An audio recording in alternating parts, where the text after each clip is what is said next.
Welcome everybody, it's JBread here. So in my last video, I talked about my deep frustrations and concerns with the proposed Cars Land coming to Magic Kingdom. The basic rundown being that because I don't think that cars fit well into the theming of the area, it would be much better served to have it be dedicated to the Pacific Northwest and to the idea of America's national parks rather than just a single IP. However, as we all know, that is not the only major project that is coming to the park. The other one, and possibly more anticipated one, being Villains Land. Now that he's assumed the role of CEO, Josh D'Amaro certainly has a lot on his plate, with these two areas being the two biggest ones. I personally doubt that Abu Dhabi is going to be happening anytime soon given current events. And while a lot of people are still frustrated over the removal of both the Rivers of America and Dinoland USA, my biggest concern lies with the recent news regarding the aforementioned Villains Land. Back at D23 when it was announced, we got this very vague concept art that certainly looks very spooky, but there's really no way of knowing that that's what they intend to do here. We see some thorns, a glowing area beneath ground level, all of which Imagineers have referred to as a newly coined term, conjured architecture, which borrows heavily from postmodern architecture movements from Spain, combined with Bavarian-style villages. Think Grimm's fairy tales, but with an added blend of 80s dark fantasy. But while all of that sounds really cool, it has recently come to light via an article on The Wrap that there may be a heavy toning down of the general aura of the land to make it more quote-unquote family-friendly. Now, if you couldn't already tell by how I felt about Cars Land, I am personally vehemently against this idea. I'm not saying that it has to be on the same level as Halloween Horror Nights or any other similar type of venue, but it certainly doesn't need to be yet another kiddie area in a park filled to the brim with kiddie areas. I don't know about you guys, but whenever I hear the term family-friendly, it just always comes across as shorthand for being appropriate for little kids, which for me personally is a bit of an anathema because my first time at Disney World was at 17, and both of my younger brothers were well above what one would consider to be a little kid. A family can have children in it that are above the ages of 10. Yeah, it doesn't have to be rated R, but it can be a little bit PG, maybe even a little bit PG-13. I mean, these are the villains that we're talking about here. If anything is going to make a Disney movie or any movie PG, it'll be having some sort of antagonist who exhibits some sort of vile evil. These are characters that steal, lie, cheat, abuse, and yes, kill other characters. Oftentimes innocent good characters. But even with all of that, it doesn't even mean that the area can't be super duper fun either. These villains can also be comedic or lighthearted, they can have witty dialogue, catchy songs. Fans like them for a myriad of reasons. And so I don't see much reason in being a little bit more fan servicey for what many are considering to be the most anticipated expansion to the park in decades. Now, with all of that being said, there are certainly things that I have always wanted to see in such a land, even before they officially announced it. Because if you can imagine it, this has been something that has been high on the priority list of many a Disney fan's wish list for the past several decades. And so I am here to tell you what I believe to be the 7 things that Villains Land needs. And by needs, I mean stuff that I really want. And also because I think I have really good taste. Number 1. A thrill ride. Specifically, a roller coaster. After all, this land is meant to be exciting, right? In the aforementioned concept art, there was a lot of talk that all of the stuff going on to the left side of it was going to be a Maleficent-themed roller coaster. And I think this is extremely perfect for a number of reasons. The first reason is that the bramble and thorny vines all lend themselves very well to a spooky roller coaster, given how it could go along the track as well as add a bit of added tension. Like, you know when you're on a wooden roller coaster and there's always that weird fear in the back of your mind that somehow the place is going to either collapse, catch fire, or somehow chop your head off? Well, the thorns basically add a similar vibe. They're spiky, they're pointy, they're right there next to you as you hurl at however many miles an hour. And it's just totally on brand for Maleficent's character considering how she utilizes thorns throughout the movie that she's from. But in addition to that, you could utilize everything outside of the ride to have very good storytelling elements related to Maleficent as well. For example, in the queue, you could have it recount Maleficent's origin story as it was told through the Angelina Jolie films. It would kind of be similar to the walkthrough attraction they have at Sleeping Beauty's castle in Disneyland, albeit this time from the perspective of the Mistress of All Evil herself. And speaking of reusing things, this ride could also potentially use a giant fire-breathing animatronic, seeing as how Maleficent herself transforms into a giant fire-breathing dragon in the final battle of the movie. Now, why do I say reuse? Well, back when they were designing Animal Kingdom in the late 90s, one of the proposed projects was to have an entire area dedicated to mythical creatures, known as Beastly Kingdom.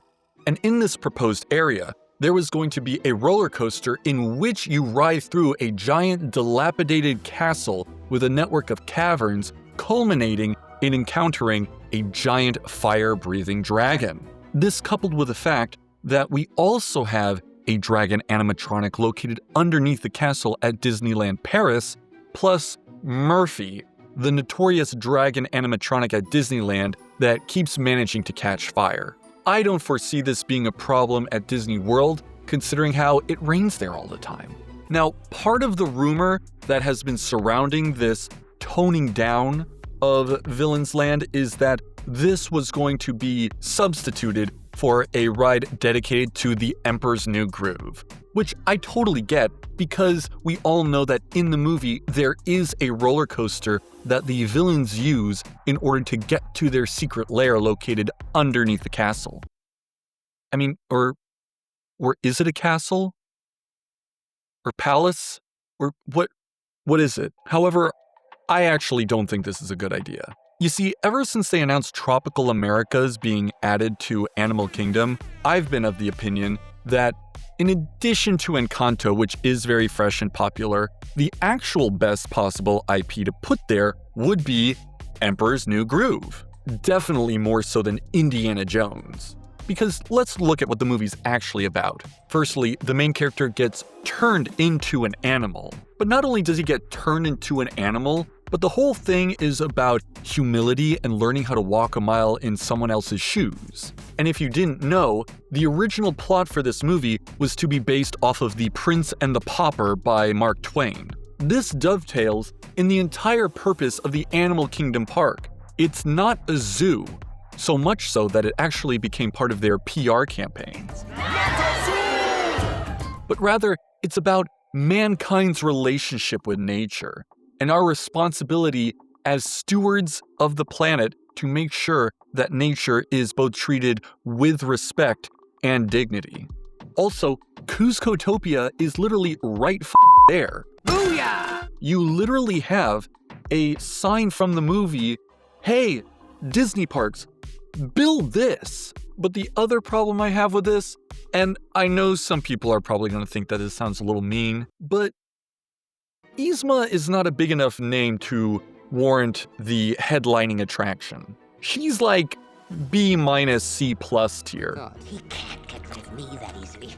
Maleficent, meanwhile, is the #1 Disney villain, so she should have the headlining ride. I mean, hell, she was literally the leader of the Disney villain cabal in the Kingdom Hearts series.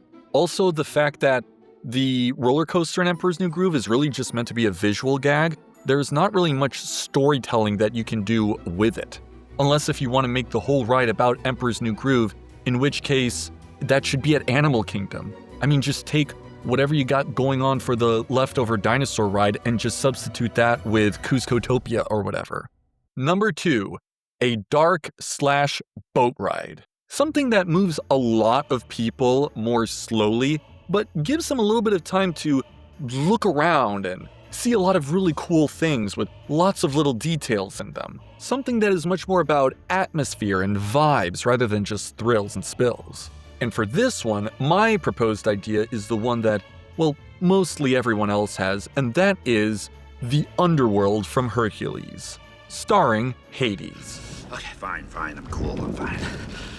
This one is just a layup and a slam dunk of a ride idea. Hades himself is the lord of the underworld, which you can only get to by traversing across the river Styx. But my more specific idea for this ride is actually borrowed from a line in the movie.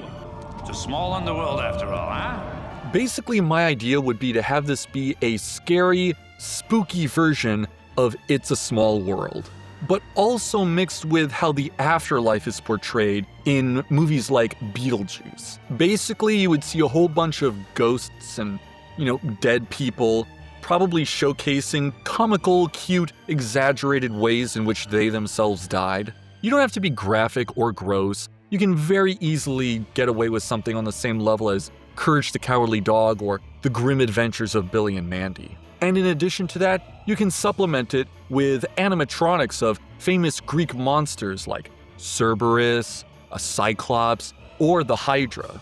I think that having something like a Black Mirror version of It's a Small World would very much be in line with the type of things that villains would do. They would take things that are iconic and beautiful and pure and try and twist them and distort them, particularly someone like Hades, who himself is obsessed with show business. And given how older kids and teenagers are probably the first to accuse something like It's a Small World of being cheesy or hokey, I think this would be a very cathartic experience. Number 3, a walkthrough attraction. Now, speaking of dark mirrors, this next idea, to the best of my knowledge, has never been brought up anywhere else. This type of attraction, not a ride, would be something that people can enjoy at their own leisurely pace. I call it the Rogues Gallery. The Rogues Gallery is basically a villains-themed art exhibit, except what you're looking at aren't simply paintings. Rather, they would all be recreations or reproductions of the evil queen's magic mirror from Snow White. The idea came to me while watching the Villains Unfairly Ever After show at Hollywood Studios, and noticing the portraits around the stage and thinking, man, there's a really good opportunity for a Rogues Gallery pun in here. But I also got the idea from looking at old clips of Sorcerers of the Magic Kingdom, which was an interactive card game in which you would present specific cards to specific little areas of the park, and when you would do so, a magic portal would appear and a voiced character would talk to you. This game ran from 2012 until 2021, so unfortunately I missed out on it twice. And so what if you did something like that, but on a much grander scale? You would go up to like a magic mirror, or maybe even just like an enchanted portrait of a specific villain, and then you could maybe talk to them briefly, kind of like Turtle Talk with Crush.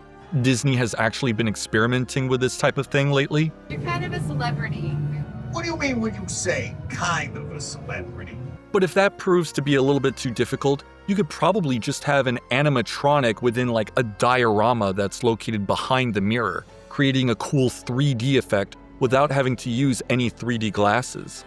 Or maybe you could even do like a Pepper's Ghost type of thing. Make it look extra spooky and ethereal like at the Haunted Mansion. And you could even do like really weird stuff within these mirrors, like what if the villain won in the story that they're from, and then it would depict the aftermath of them winning. Kind of like the Mirror of Erised from Harry Potter, which shows you your deepest desires. Now, of course, you would have the villains doing meet and greets and walking around the park, but given how Orlando is prone to both rainfall and excessive heat, I think having a way to meet the villains in a nice sheltered, air-conditioned area would probably be a handy thing to have for guests. Now these next two are fairly quick. Number 4, a restaurant. I think the easiest way to incorporate a restaurant into Villains Land would be to simply use one that we already have, and that is Gaston's Tavern. But it wouldn't just be Gaston there either. You could also have McCree from The Rescuers Down Under and Alameda Slim from Home on the Range, serving up steaks, fowl, venison, buffalo burgers, maybe some wild boar sausage. of course featuring antlers in all of the decorating. But if you really want to get morbid, you could probably put in a couple of hunting trophies up on the wall like Bambi's mom. Now a second option would actually be to move the Unfairly Ever After show to here. You could probably build it like an Alamo Drafthouse type of building, maybe call it the Alameda Drafthouse, but you could have different characters performing at each show or each day. That way you never know which trio of villains you're going to get when you sit down to eat. How cool is that? The surprise of it all. But I also have a third idea for something that is not a draft house or a steakhouse. My third idea would be a restaurant owned and operated by Yzma and Kronk, similar to the place that they were at in the movie, selling South American cuisine. 4 combos, extra bacon on the side, 2 chili cheese samplers, a basket of liver and onion rings, a catch of the day, and a steak cut in the shape of a trout.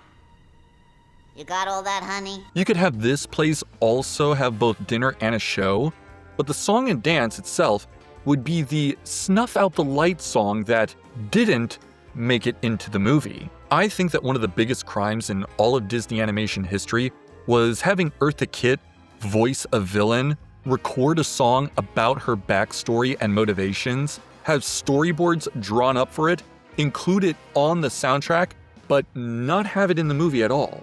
And so I think that this would probably be the most honorable option in memory of Eartha Kitt. But of course, if you have Yzma in an Unfairly Ever After type of show, you could probably have this song in there anyway. Number 5, a shop. This next one is even quicker. Simply model it after Madame Medusa's pawn shop from The Rescuers, having all sorts of clothes and trinkets and knickknacks and whatever. I mean, you could probably put a pin trading board here since it's a pawn shop. Number 6, a flat ride. Flat rides, while inexpensive and known to eat up crowds fairly easily, have a reputation for being very cheap and unimaginative. And according to that article from The Wrap that I mentioned earlier, there may be plans to put a spinning ride in the middle of the area, which has a lot of fans annoyed because Disney World, specifically Magic Kingdom, already has a ton of spinning rides. But with all that being said, here are the 3 ways that I think that you can make a spinning ride that is not only very fun, but unique to Villains Land specifically. So the first one I have in mind is based on A Night on Bald Mountain from Fantasia, featuring Chernabog, the arguably scariest villain visually. Basically, my idea here is that this ride would borrow very, very heavily from the recently opened Dance Macabre ride down at Efteling Park over in Europe. Basically, the way it works is that you sit in this chair that goes up and down and spins around on both its axis and around a spinning disc, and you see all of these varying animatronics and lighting effects throughout the building. But for this ride about Chernabog, you could have a whole bunch of ghosts flying around, you would of course have the orchestral score booming around you, and you could probably even have a very large Chernabog animatronic in the middle of the ride that moves around while you're spinning around it. I think that would be pretty sick. The next type of ride that I have in mind would be a zero gravity ride. For those of you who don't know what a zero gravity ride is, you've probably been on one at a carnival where you're lying against some sort of board or flat surface, and as it spins around, the centrifugal force of the spinning causes you to stick to the board, unable to move. And sometimes the rides play with this by having your board or flat surface move higher up so that it feels like you're stuck or floating or whatever. And the reason why I pick this type of ride specifically is because I think it would be really cool to have it modeled after a roulette. And the host of this ride would be Oogie Boogie himself. Now, it wouldn't just be a person in a costume or an animatronic of Oogie Boogie there in the middle or whatever, being the thing that makes it really, really fun and interesting. You see, since it's based on a roulette at a casino, I thought it would be very fun to have some sort of large white ball, lightweight, made of foam or inflatable, that would drop down in the ride itself and would bounce all around. And if it lands on your spot, you could end up winning some sort of prize on your way out of the ride. Something like, I don't know, a meal voucher or an exclusive pin or something cool like that. But the third idea I have, and the one that I actually think would be the most interesting, is the one that people are, believe it or not, dreading the most. And that would be one based off of Ursula. Now, first of all, Ursula is a giant octopus lady. And so having a spinning ride based on a giant octopus seems like a no-brainer. But it also fits because, like I mentioned with Chernobog, Ursula herself becomes giant and huge at the climax of The Little Mermaid. So it's in line with the story from the movie. But you know what else is going on during this entire scene taking place? There is a large storm going on. Where else does it rain a lot? Do you see where I'm going with this? Basically, how funny would it be to be outside in the rain, spinning around a giant Ursula, just like in the movie? You could also have probably a lot of fountains and mist machines squirting and spraying water everywhere, kind of like the One Fish, Two Fish, Red Fish, Blue Fish ride over at Universal Studios Islands of Adventure. And thus, you would have a ride that is actually more fun to ride when the weather is awful, which is something that, to the best of my knowledge, isn't really a thing anywhere. And finally, number 7, an actual bona fide stage show. I know I mentioned dinner and shows earlier, but we actually need something that's an actual, large-scale stage performance, something that houses a ton of people in it. And for this type of attraction, I have 3 characters that I think would fit really well here. The first thing would be a fashion show hosted by Cruella de Vil. Basically have her show off a whole bunch of really cool designs and outfits modeled after various Disney characters throughout the years.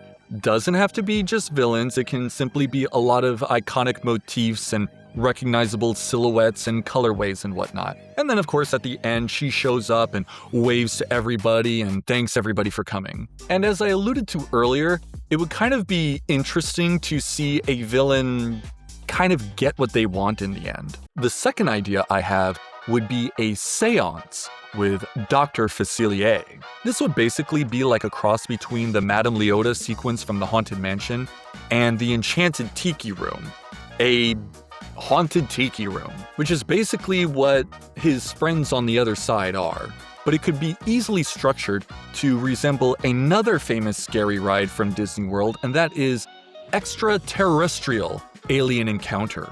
You could have Dr. Facilier do his bit about his friends on the other side while some little animatronic tiki faces float around. There could be a lot of lights, there could be a lot of smoke and smog and mirror effects. Personally, I think that he deserves it, seeing as how he wasn't included either in Tiana's Bayou Adventure or a whole heck of a lot of modern Disney villain-themed stuff, which is a shame because I think he's just as worthy of being in the great Disney pantheon of villains as much as Maleficent or Captain Hook. But my third option sort of scratches an itch that was brought up in the very beginning of this video. So there are a lot of people, I imagine, both at Disney HQ as well as in the Disney community as a whole, who wonder, how can a villain's land be more family-friendly? Which, as I established, is just code word for okay for the kiddos. Well, I know for a fact that kiddos, in particular young girls, are interested in a very specific Disney villain-centric IP, and that is Descendants. I believe that if you had a Disney Descendants themed show, maybe 20 to 30 minutes long, doesn't have to be that long, maybe singing all of the most popular songs from the movies, I don't know any of them. I think this would be a massive draw for a lot of little kids, and the best part of this is that you could justify their presence in the park by sort of theming the whole entire production to Take Your Kid to Work Day. But that's all my opinion. Let me know what you think would be the best possible options for Disney Villains Land down in the comments below. If you like this video, leave a like. If you really like this video, leave a tip. And if you really like it enough to the point where you want to see more videos, by all means, subscribe to me here and possibly on Patreon as well. Whatever you choose to do, just know that I will appreciate it genuinely. I actually plan on doing a whole entire series in regards to theme parks, starting of course with the upcoming video about D23 2026. And so if that sounds appealing to you, well, I already told you what to do. Until next time, this is J. Brad, signing out.